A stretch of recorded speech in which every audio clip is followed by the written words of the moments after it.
يا إلهي أنت ربي ذو الجلال والإكرام يا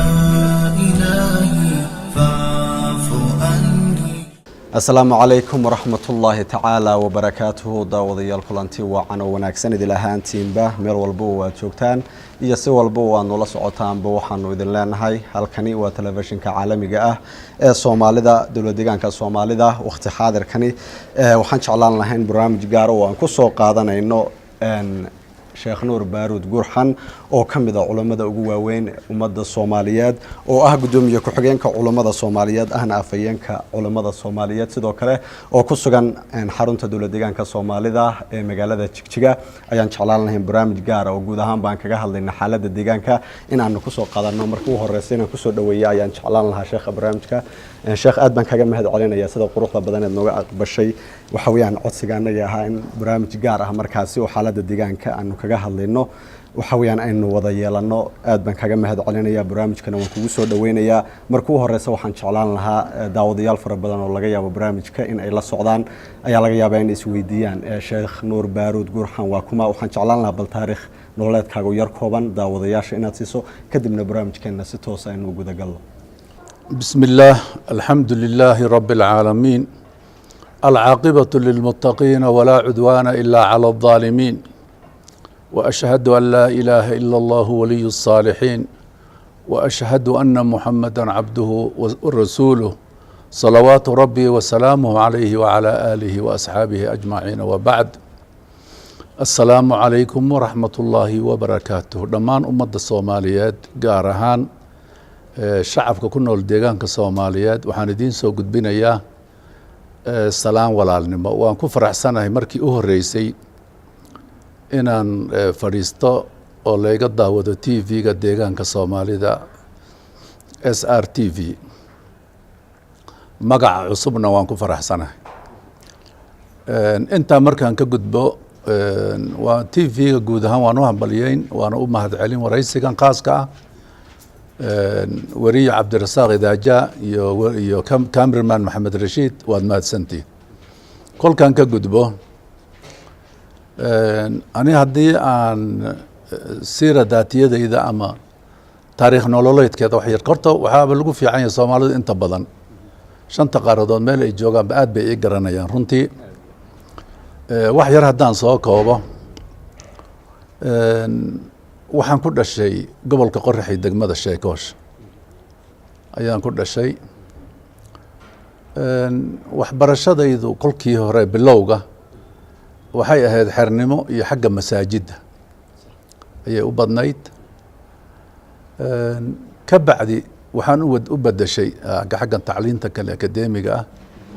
waxaan ka baxay dugsigii sare ee Masaarida Macaadudiin oo Azhar raacsanaa kolkii dambana jaamacaddii ummadda xagga waxbarashadaydu sidaasay ahayd arrimahan ku saabsan dacwada faafinteeda ayaan cimrigayga intii badnayd anoo dhalinyaro aan bilaabay runtii faafinta diinta iyo inaan dadka wuxu sheego marka waxaan u badnaa runtii jamhuuriyadda Soomaalida ayaan u badnaa magaalooyinka Muqdisho iyo Baydhabo iyo yaan deegaan ahaan u badnaan jiray gaar ahaan Muqdisho muddada dheer waxaan dacwada islaamka iyo faafinta diinta yaan ku jiray kolkii u dambeysana tafsiirka la wada yaqaanay TV-ga ka socda yaan duubay marka taariikhdeeda intaas yaan ku soo koobi lahaa waa tahay sheekh aad baad u mahadsan tahay taariikhdaadaasi kooban ee waxa weeyaan aad naga siisay intii waxa weeyaan aad soo nooladay waxyaabihii kala duwan ama aqoonti kala duwaneed sidoo kale aad soo baratay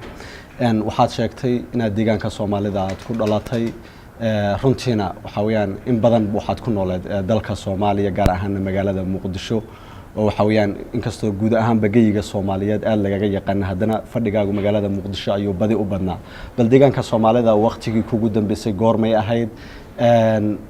xaalad noocee ah ayuu waqtigaasna deegaanka ka sugnaa waqtigaad markaa aad ka tagisay deegaanka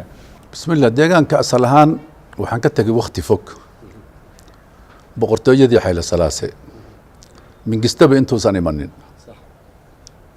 yaan wadanka ka tagay oo arrimo caafimaad baa markaa hore Soomaaliya anoo yar yaa la ii geeyey kadib burburkii Soomaaliya markuu dhacay yaan soo laabtay hal mar oo ka horeysay baan imid oo wax yar bil camal joogay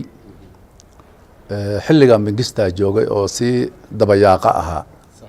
burburkiisa uu yar muuqday kadib dalka Soomaaliya markuu burburay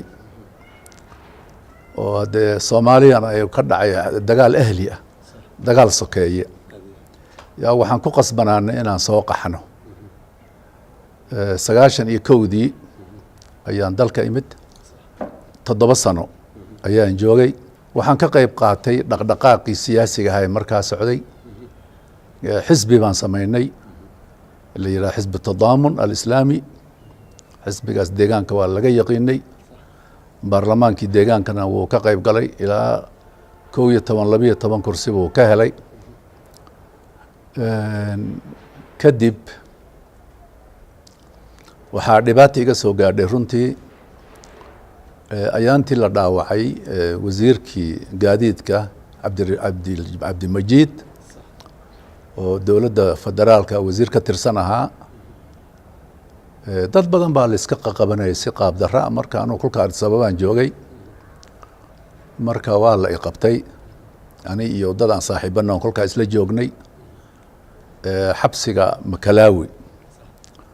oo runtii xabsi aad u dhibaato badan yaa la geeyey lama sheegi karo runtii dhibaatadii iga soo gaadhay sababtoo ah lama jirdilin runtii laakiin asagaaba cadaab iska ah xilli waxa baraf u dhacayo oo qabow badan jiro dhar saasoo badan ma wadanin kuma talagelin luqadoodii ma aqaano cuntadoodii ma cuni karo dad la ima ogolayn in la ii yimaado ilaa 7 maalmood meel waxaan joogay guryo hortooda roobku xagga kore igama soo dhacaynin laakiin biyaha oo qulquli baa dhinacayga saa u marayay oo kulba gacanta saa aan ku dhahayay oo kulba dhinac uga durkayay marka nin askartii meesha waardiyeynaysa yaa bahashan dacsadda ay dhahaane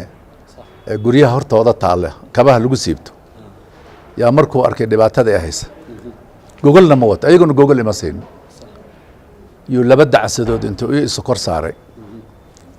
yaan iskaga seexday igumana intaa feedhaha yaan saaray marka meeshaas waxaan ku jiray adib markaan dhowr bilood ku jiraa dadkii la ii ogolaaday inay uun muddo gaaban oo 5 daqiiqo camal ama kaba yar usbuuci hal maalin ay noo yimaadaan cuntana loo ogolaaday inay keenaan laakiin goormay ogolaan 12 saac ee subaxnimo haddayna taagnayn 6 subaxnimo lagama qabanayo marka runtii xabsi aad u dhib badan buu ahaa soon baa noogu soo galay rafaad markii dambe meel aad u dhib badan oo ay lahaayeen Jalamaabeyt guriga mugdiga oo dadka si adag la geliyo waxaa ku jiray kuwii jamaa bahalkii Xusni Mubaarak isku dayay inay dilaan masaarida ahaa meel aad u adag bay ahayd meeshaas ay markii dambe nageeyeen oo qabri oo kale oo dariishada aan lahayn oo runtii aad u dhib badan marka adiga 9 bilood markaan sidaa ahayn maxkamad xun oo beenayna geyn gabdho yar baa fadhiya way noo geyn midna wataa wuxuu leeyahay 14 maalmood la igu daro waayahay saco bay dhihi markii dambe waxaan dhihi jirnay meesha maxkamad ma taale aan maanta qoraxda iyo hawada wax yar aan soo qaadano marka 9 bilood baan halkaa ku jiray 9 bilood waxa iga dhib badnaayeen 9 sano oo ku xidhnaa Soomaaliya 9 bilood baa iga dhib badnayd marka sidaas ay ahayd waa tahay sheekh haddii intaasina su-aashaasi aynu kaga soo laabano hadda waqti xaadirkan waxaa deegaanka ku soo laabatay deegaankii Soomaalidu isbedel aad u ballaaran uu ka dhacay xukuumaddii hore ee maamuleysay oo guud ahaanba siday u dhanneed hawada ka baxday xukuumad cusub baa dhalatay xukuumadda cusub waxay isbeddel ku sameynaysaa ilaa iyo waxa weeyaan hoostii oo waxa weeyaan hal mar isbeddel marka uu dhacayana waa la garan karaya yacni xaaladda markaas deegaankaasi uu ku sugnaan karayo iyadoo saas tahay haddana deegaankeena weli wuu degan yahay oo deganaansho aad u fara badan baa ka muuqata marka bal shakhsiyan isbeddelkan cusub ee waqti xaadirka deegaanka Soomaalida ku yimid seed u aragtaa qaab noocaayuuse kula muuqdaa macnaha cabdirasaaq oo horta ninkan odayga intuu meesha jooga haddii kan meesha laga qaaday cabdi maxamuud 3 mar baan imid runtii 3daa mar aniga waxaan moodayay nin quman inuu yahay labadii hore sax nin quman baan moodayay oo TV-ga oo wax uu barwaaqo sheegayay oo isbeddel oo horumar oo biyo duul iyo ceelal iyo kanaalo iyo dhaamam iyo horumar iyo barwaaqo iyo fartamida bay noo dareen marka waaban birqaansanaa labadii safar ee hore asagana aad isumaanaan arag safarkii u horeeyay oo nimid yaan hotelka weyn ee Addis Ababa ku yaala yaan isku salaanay waan ku soo dhaweynaynaa buu igu yiri intaasay noo ahayd marka la ismaanaan arag ma garanayo wuu markaan imaadaba wuu ogaan jiray waliba waa loo sheegi jiray marka ma garanayo meel iga haystee aad ilamuusan dhacsanayn sida ka muuqatay marka laakiin kolkan dambe waxaan dareemay inay ummaddii baaba'day hade horumar haddii xataa horumar hadduu jiro xataa haddiiba dadkii horumarka ku noolaan lahaa la baabi'iyo waxba ma tarayo sideedan cabdirasaaq oo dadkan oo diktaatorada ah waxay dhisaan marka dambe iyagaa dumiya dhaqan xumidooda iyo cadaalad daridooda marka dambe kacdoon baa la sameyn wixii wuu burburi hadda bayaantii dhaweyd rabshadani hadda bilaabatay magaaladii Jigjiga inta la dhisayay waa kan ay leeyihiin intan ka badan inaan duminayba talagalku ahayd masaajid aan gubno kaniisadaha intaa ka badan dadka intaa ka badan aan layno marka horta ilaahay baa ina dhaafiyey waxaan rabaa marka inaan dhaho ilaahay kulligeen aan ugu xamdino inuu ina dhaafiyey maamulkaas ee runtii dhibka badnaa maamulkaasi cabdirasaaq wuxuu la dagaalamay ummadda dhismaheedii oo dhan iyo jiritaankeedii buu la dagaalamay diintii buu la dagaalamay diin haddayna jirin ummaddu waxba ma aha waxay shakhsi ku noqon karo waa inuu diin leeyahay diintii buu inagala dagaalamay fisqigii oo dhan buu ooda ka qaaday waa waxa la yidhaha kuliyaat الkhamsa ama maqaasidu shareeca wuxuu ilaahay u soo diray rususha kutubtana u soo dejiyey ee la yidhi hala ilaaliyo wixii oo dhan buu ku tuntay naftii bini aadanka yuu ku tuntay oo qodobka labaada naftii bini aadmigana waxa hadda idaacadaha laga sheegay ama websaydyada ku jira xataa wallaahi alcadiim anigu ma dhegaysan karo haddaan dhegaysto dadkaas waxay xabsiga iyo meelahaas lagu samaynayay habeen waxaan garan gabadh intaan dhegaystay lahayd galaalsha inta la soo qabtay anoo umulo metri oo galaalsha le intaa laygu hayay oo dad mayda ku jiraan la dhexgeliyey habeenkii o dhan waan seexan waayey marka waxaa kale oo ay runtii dhaawac weyn u gaarsiiya caqligii dadka xorriyaddiibu dadkii ka qaaday yacni dad xun uu lacag siiyo yidhi aniga ee ammaana waxaan dhaho iska yeela nin wasiir ku-xigeen oo maalin dhaweed hadlayay maxamed aadan ibraahim inuu yidhi baan moodayay oo wasiir ku-xigeenka biyaha iyo wuxuu aha ma aqaan oo asna aan xidhnaan jiray yidhi dad baa waxay yidhaahdeen buu yidhi nebi maxamed tilmaantiisi buu leeyahy ninkii dugsiyada qur-aanka xiray duruustii masaajidda laga akrinayay joojiyey maraakistii islaamiga ahayd oo dhan cagta mariyey haddi ummaddan wuxuu oga tegeyba ummaddan wuxuu oga tegey ma laha maalkiina sidaasoo kale ummaddii oo dhan faqiir buu ka wada in asaga keligii la baryo iyo ummaddii ka dhigay qof sharaf leh iyo qof magac leh iyo qof hadli kara midna ma jiro baarlamaan baan samayn buu yidhi baarlamaan deegaan haddii baarlamaan xor ahoo dadku ikhtiyaarkood qofku uu ku soo geli ma ahayn ciyaal yaryar iyo gabdho yaryar waxaa la ii sheegay gabdho aan aqoon lahayn oo xataa dabakaayo ayagoo gadan la soo qabtay in yaroo wuxuu sheegaba haye haye dhaa aabba haye kelimadii la isticmaali jiray runtii aan la yaabi jiray aabbo aabba xaggee inaga soo gashay horta waxaasaa runtii yaa meesha ka jiray marka horta waxaan leeyahay guud ahaan shacabka waxaan u sheegi war bal horta ilaahay oogu mahadnaqa ilaahay culeyskaa ina dhaafiyey horta ha loogu mahadnaqo midda labaad waxaan rabaa inaan dhaho walaalayaalow haddaan isweydiino waxani muxuu inoogu dhacay ummad muslinaynu ahayn dhibaatada intaa la eg ee diinteennii iyo nafteennii iyo caqligeennii iyo sharafteenii iyo cadligeennii o dhan la baabi'iyey muxuu inoogu dhacay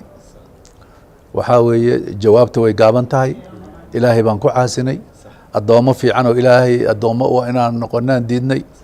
marka nin shaydaanaan addoommo u noqonay oo wuxuu doono nin dhaqankii fircoon leh tilmaamihii nebi maxamed ma leh wuxuu leeyahay tilmaamihii fircoon nin sidaasa ayaa laynagu karbaashay marka dhibku waa inaga waxaa weye xidhiirka ilaahay aan hagaajino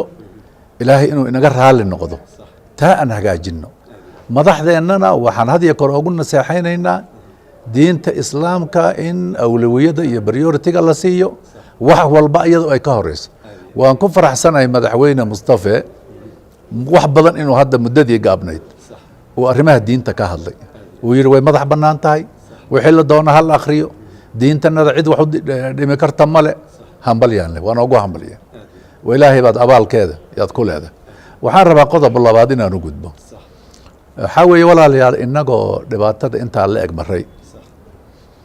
ilaahay fadligii wixii hadda waan iska kor qaadnay dad badan baa ka qayb qaatay mustafo oo runtii dadkii aada u dadaalay ku jiray oo dad dhaawac badan loo geystay xagga naftiisa dadkiisii walaalkii laleeyahay gaari baa laga tuuray dadkiisii dhaawacaas loo geystay iyo dhibkaa intaasoo sanana ku dagaalamayey baraha bulshada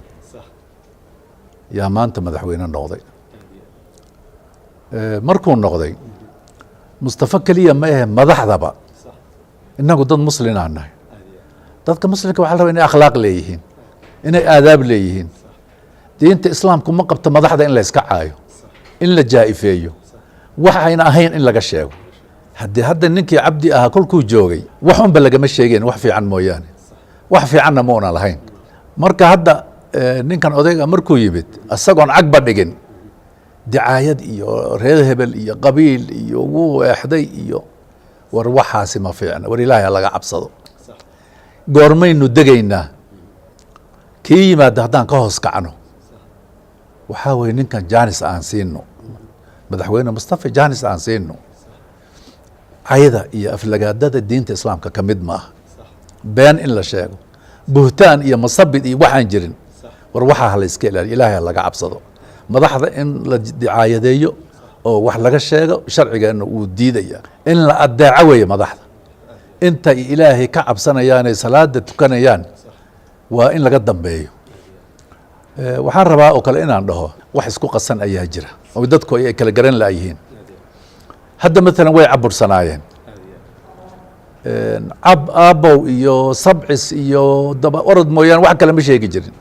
ilaa xad ay yidhaahdaan cabdi baa nebi maxamed u ekaa haddii hadda dadkii dhibaatada soo maray hal mar kolkii la yidhi xor baa tihiin xorriyaddii inay u qaataan inay cayd tahay dicaayad tahay wax walba sheeg tahay war saas ma aha xorriyaddu xorriyatulqowlku sidaa ma aha qof haddaad caydid adoo les xorriyatulqowl baan u jeedaa waa lagu qabsan karaa maxkamad baa lagugu geyn karaa madaxda haddaad aflagaadaysid waa lagugu qabsan karaa maxkamadna waa lagugu geyn karaa anigu runtii waxaan leeyahay anoon cidna ka gabanaynin cay qofkii la yimaada ama qabyaalad ama isku dir ama fitno ummadda ha laga qabtaan leh ummadda waa in qofkaa laga qabto sababtoo dhaawac buu ummaddii u geysanaya ummaddii buu halaagaya fitnou dhalinaya marka aynu kala garanno xorriyatulqowlka iyo dhibka iyo fidnada iyo dicaayaddu inay kala duwan yihiin waxaan rabaa inaan garanno mid kale waxaan rabaa maalan madaxda mustafa oo kale iyo madaxweyne ku-xigeenka aadan faarax ilaahay ninka madaxda ah hadduu khayr la doono wuxuu samaystaa bidaana saalixa dad fiican baa la taliyaal u noqda oo ilaahay ka cabsanaya oo shar aan ku guubaabinayn cadaaladda uun ku guubaabin khayrka ku guubaabin alla kacabsiga ku guubaabin marka ninkaasi wuu fiicnaan madaxdii marka way fiicnaanayaan hadduu ilaahay shar la doonana bidaanatu suu dad xun ayuu ka dhiganayaa la taliyaal marka sharun bayba u sheegi hebel xidh hebel dil hebel ree hebel saas weeye balaayay akhrinayaan waxaas waxaa la rabaa inaan marna la aqbalin waxaa weeye oo kaloon rabaa cabdirasaaq oo inaan sheego etoobiya waxaad moodaa sideedaba hadda gumaysi bay weligeed iska ahayd xayle salaase mingisti qashin marka nolosheeda o dhan waa xabsi way xidhxidhan tahay cuntadiiba ahayd kontrabaan dharkii noloshii wax walba waxaan rabaa ummadda cunuqabataynta in laga qaado ummaddii ganacsiga ha loo furo meeshay rabtaa ka keento ummadda kadeedkii ay soo martay yacni hadda deegaankan soomaalida ee joogno xaggee wax ka soo geli jirin waxaa lagu leeyahy waa kontrabaan war hadda dharkii iyo raashinkii iyo haddii kontrabaan noqoto xaggee la aadi marka ummadda weligeedba silic marka mustafa waxaan leeyahay bal adeer ummaddan ka qaad dhibka yacni waxay rabaan ha keeneen free ha laga dhigo raashinka dharka daawada waxaan soo gelaya ummadda dhib muddo dheer bay ku jirtay dhib ay ku jirtay ummaddu inay nolol heshaa la rabaa oo dhaqaale hesho haddii ridihii o dhan laga xidhido dhaqaale xaggee laga keeni shaqaale dowladeedna ummadda oo dhan ma noqon karaan marka ummadda waxaa la rabaa kasabka tijaarada waxaa weeye runtii waa nolosha rasmiga waa tijaarada taasna cabdirasaaqow inaan dhaho yaan runtii rabay runtii dhinacyo badan ayaa u baahan runtii in laga hadlo waa insha allah waa tahay sheekh inagoo qaybihii dhexe ee barnaamijkeena ku guda jirna haddii hadalladaadii aan dib u yaro dhuuxo kelmad waxaad ka hadlaysay bay ahayd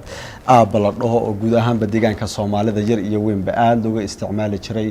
oo la dhihi jiray xurmo ahaan yani dadka qaar ay dhihi jireen xurmo ahaan baa loo isticmaalayaa ama qofkaaga mas-uulka ah iyo dadka shaqaalahaaba inay aabba isdhahan marka ay isla hadlayaan bal waxaan jeclaan lahaa weli ereygaasi wuu sii jiraa oo waa la isticmaalaa kelmadaasi aabbo dhalinyaro fara badan oo weli isticmaasho ama shaqaala dowladeed ha ahaadaan ama aysan ahaanin bal waxaan jeclaan lahaa inaad noo yar iftiimiso diinta islaamka waxa ay ka qabto waxa weeyaan qof aan aabbo ku ahayn oo aan ku dhalin in aad aabbo yani erey aad u isticmaasho oo aad dhahdo adigoo markaas cuskanaya kelmad ah inaad xurmaynayso qofka isaga ah waxaa weeye matalan wariye cabdirasaaq kelimadan aabba la yidhaahdo innaga hadda si xun bay nagu soo gashay in matalan nin aada u xun in aabba la yidhaahdo markii dambena cabsi bay iska noqotay in isagoo shartiisa laga cabsan aabba la yidhaahdo marka horta kelimadu meel xun bay ka timid in la iska joojiya ku fiicantay shareecada islaamku matalan horta qofku yani xadiidku wuxuu leeyahay qof sheegta qof aan aabbihii ahayn naartu gelayaa marka horta waa sidaas xagga sharciga matalan waxaa la dhihi karaa ilmo yar hadduu qof ama qof weynba ilmo yar uu dhaho wiilkaygiyow ama ilmo yar uu dhaho qof ka weyn asagoo ixtiraamaya aabbo dhibaato ma laha marmar laakiin waxaan hadda qasabka laga dhigay dhalinyaro yaryar ayagiiba isku leh aabbo kelmad laysku qasbay oo meel xun ka timid weeye marka anigu in la daayaan jeclaan lahaa waa tahay sheekh su-aashaan jeclaan lahaa inaan ku weydiiyo waqti xaadirkani ayaa waxay tahay runtii culummada deegaankeenu sida ay sheegeenba waxaa weeyaan diinta islaamka aad baa loogu taagnaa taasoo hadda aan u aanayn karna inay sababtay dhalinyaradii waxaa weeyaan u kacaysa hadda deegaanka waxaa weeyaan qaabka ay u dhaqmayaan iyo waxa ay sameynayaan markaad aragto nidaam yani ama sumad qof islaama uu leeyahay oo kale aysan ahayn dhalinyaradeenna qaarkood waxa weeyaan waxyaabaha tusaale ahaan anshaxa aan ahayn oo kale waxa weeyaan ama suuqa markay joogaan ama يعني نظام إدبتي يا بربارنتي قفك مسلم كان لجو بربارين شري أو كلاته عن لهين أياد أركز بدي مركب الوالدين تا ما داموا عرورة الدنيارت مركيين وحى للدنيا يسوع بيان صوت تربيان دين الإسلام كا أي كو أبا بيان إنه تها والدين تا بالوالدين تا يجمع حد جارو له الهين جار أهان الدنيارة يجا نوع قاسة قاركود شراء ووقت حاضر كان ديجان كان إن بدن كو أركزه يجا محد أسوي كذي لنا هاي طلع أهان بسم الله عبد الرزاق واد ما هتصنتهاي horta akhlaaqdu waa laf dhabar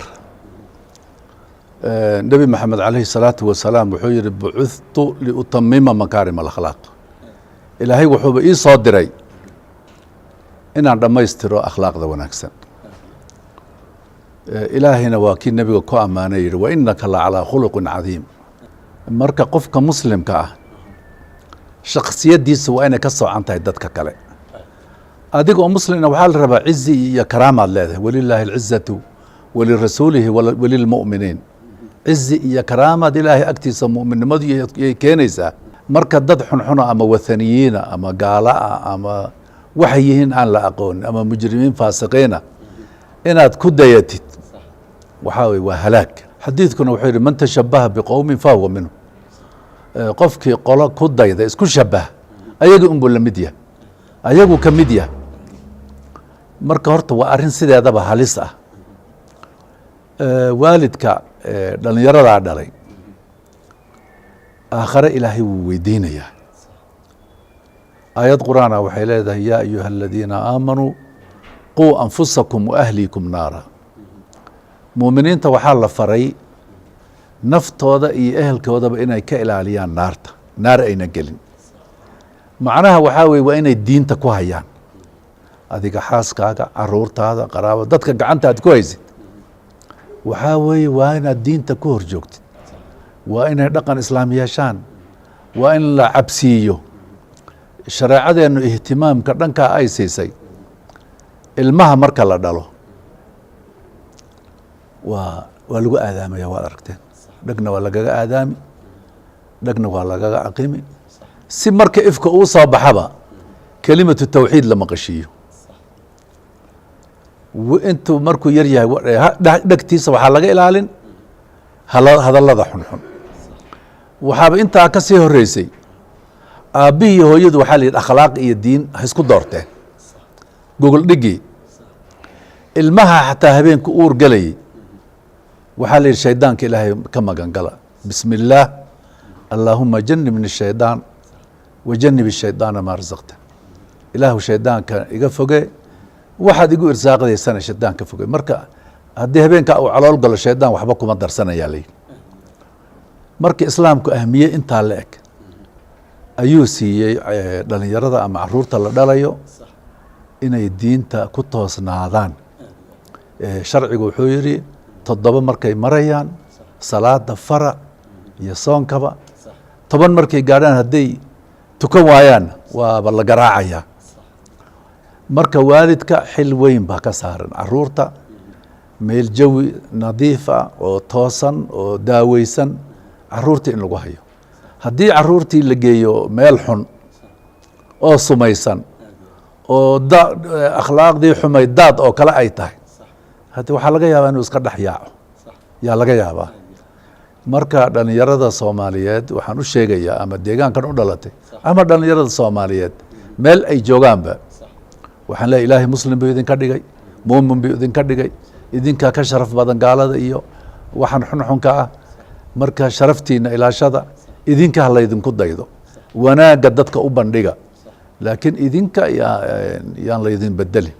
sheekh qaybihii dambe barnaamijka ayaan maraynaa su-aasha ugu dambaysa in jeclaan lahaa barnaamijkeena gabagaba inay u noqoteen ku weydiinaya ayaa waxay tahay fariin nooceeya ayaad u diri lahayd xukuumadda cusub ee haatan majaraha deegaanka qabatay ee uu hogaamiyo madaxweyne mustafa maxamed cumar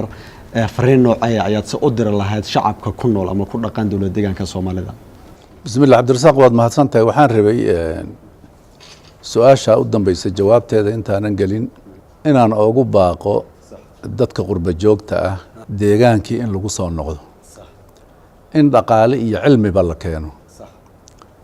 horumarka waddanka in laga shaqeeyo nidaamkii hore meeshan ka jiray wuu u baaqay hadda ka hor sida muuqata way yimaadeen dhibaatooyin bay la kulmeen qalbijo badan bay la kulmeen dib bay isaga noqdeen qaar badan oo soo socdeen kolkay arkeen wixii dhacay iyo candhuuftooda dib u laqeen waxaan leeyahay maadaama hadda nidaamkii isbedelay oo nabadgeliyo insha allah iyo xornimo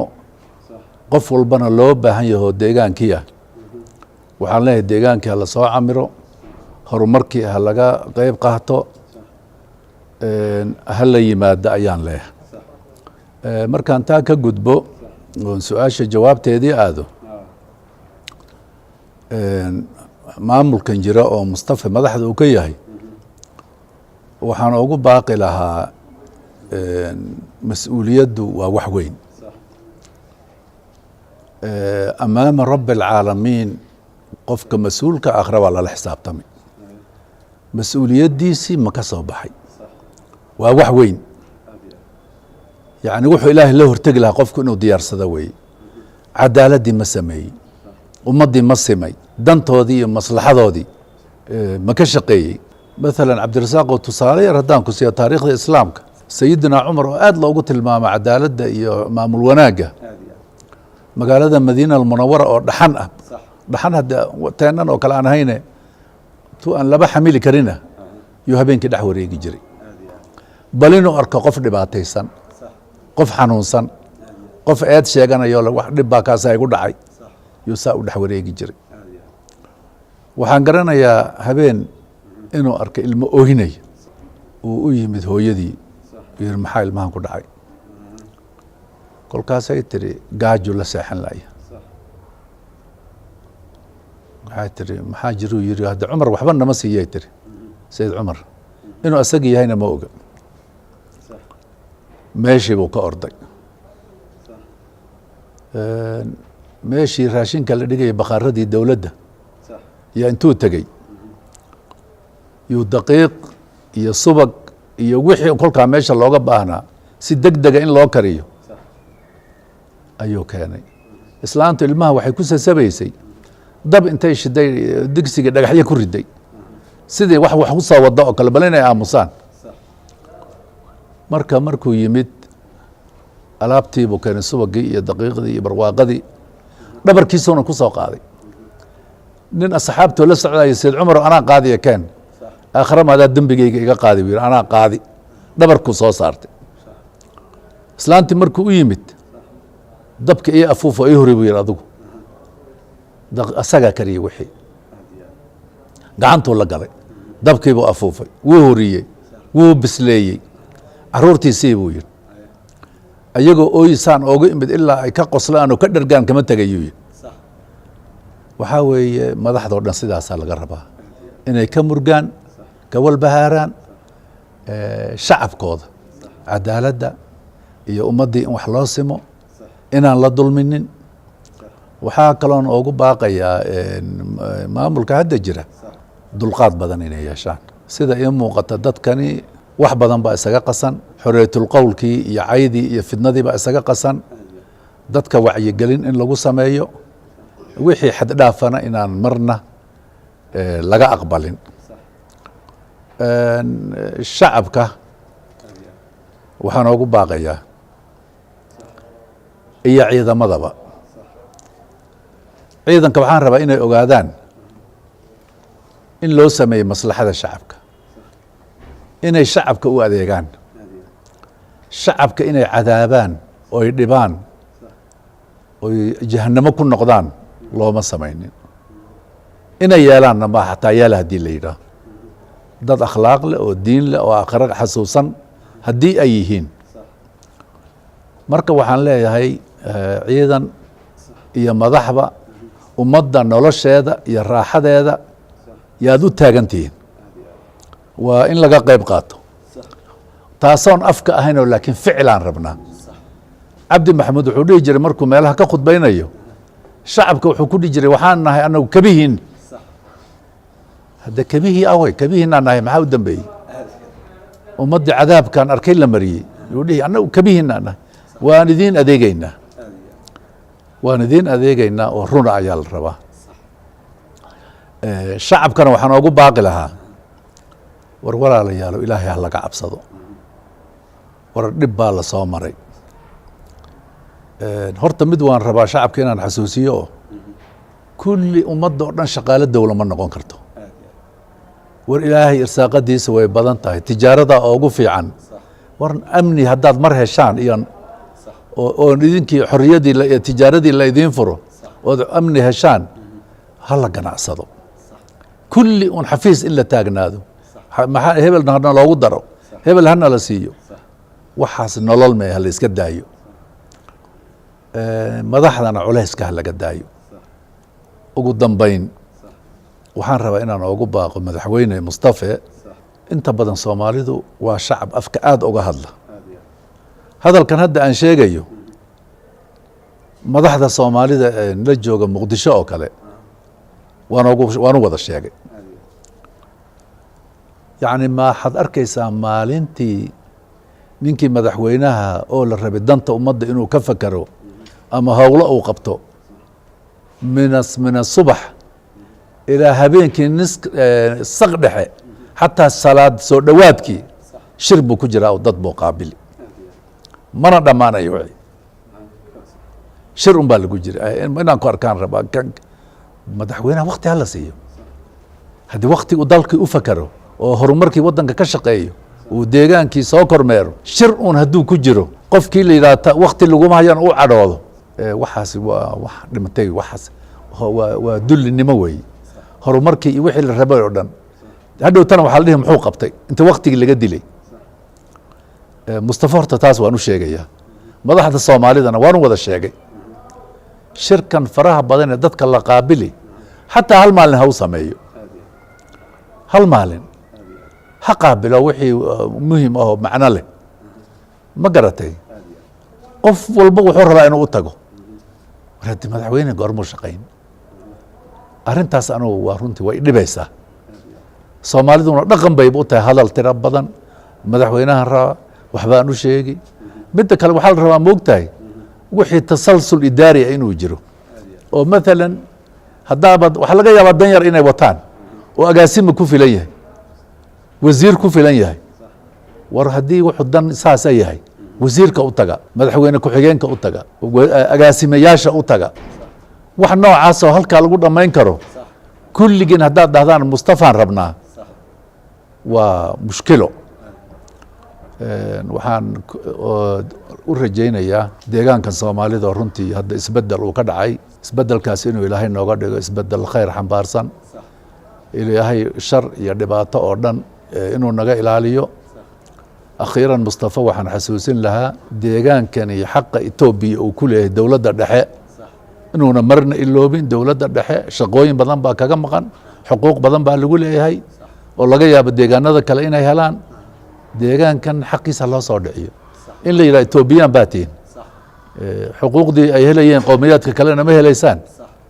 sax ma aha ilaahay waxaan ka baryayaa sida hadda aan nahay si ka khayr badan cadaalad iyo nabadgelyo iyo horumar iyo amni iyo wanaag oo dhan ilaahay deegaankana inuu siiyo soomaalina meel ay joogto ilaahay inuu siiyo intaasaan ku soo koobaya guud ahaanba daawadayaal waxaanu intaasi kusoo afmeeraynaa barnaamijkii gaarka ahaa ee aan kusoo qaadanaynay sheekh nuur baaruud guruxan oo ka mid a culimmada ugu waaweyn ummadda soomaaliyeed meel walba oo ay joogaan islamarkaasina ah guddoomiye ku-xigeenka culimmada soomaaliyeed ahna afhayeenka culimmada soomaaliyeed runtii aad baan uga mahad celinayaa barnaamijkani qaaliga ah iyo wakhtiga qaaliga ah ee uu sidoo kaleba noo huray barnaamijka daawadayaal waxaa idiin soo diyaariyey idinlana socodsiinayey oo anigu ah cabdirasaaq ibraahim kalaas cabdirasaaq daajah dhinaca kaamiradu waxa uu ahaa saaxiibkay maxamed rashiid abiib sidoo kale waxaan aad ugu mahad celinayaa oo barnaamijka kaalin weyn ka qaatay adeer sheekh nuur baaruud wakhtigiisa qaaliga ah ee uu noo soo hurayna mar kale aad baan uga mahad celinayaa inta barnaamijkan oo kale aynu ku kulmi doonno waxaan idinku dhaafaynaa asalaamu calaykum waraxmatullaahi tacaala wabarakaatuh